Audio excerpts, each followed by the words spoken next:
we have the mechanisms that would make world government a gigantic global surveillance state is plausible. That seems plausible too.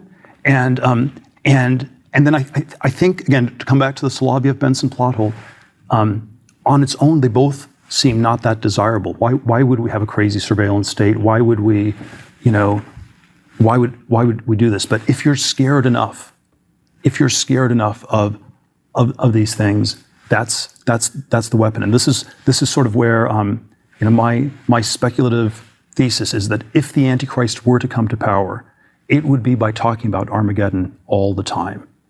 And Peter Thiel, the Antichrist would talk about Armageddon all the time. He'd scare people and then offer to save them. Yes, it's the 1 Thessalonians 5:3. The slogan of the Antichrist is peace and safety.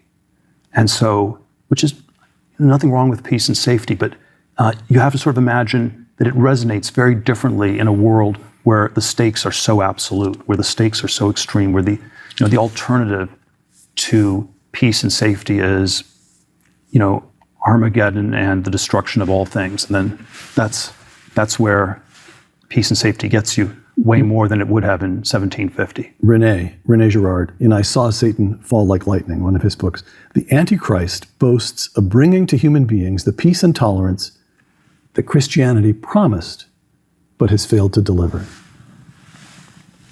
There are probably, I think there are all these elements where it's downstream from Christianity. You can think of, the poor shall inherit the earth, Sermon on the Mount. Marxist theory is we're going to be more Christian, we're going to accelerate it, we're going to bring it about faster. So there is, the Antichrist probably presents as a great humanitarian, as a great, it's redistributive, it's as an extremely great philanthropist, as an effective altruist, all of those kinds of things. And these things are not, simply anti-Christian, but it is always when they get overly combined with state power that something is very wrong.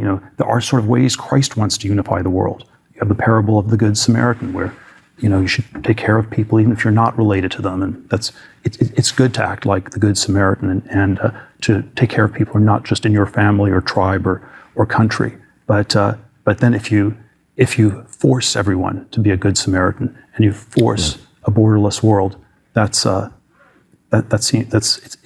somehow adjacent. It's an intensification, but it's somehow also very much the opposite.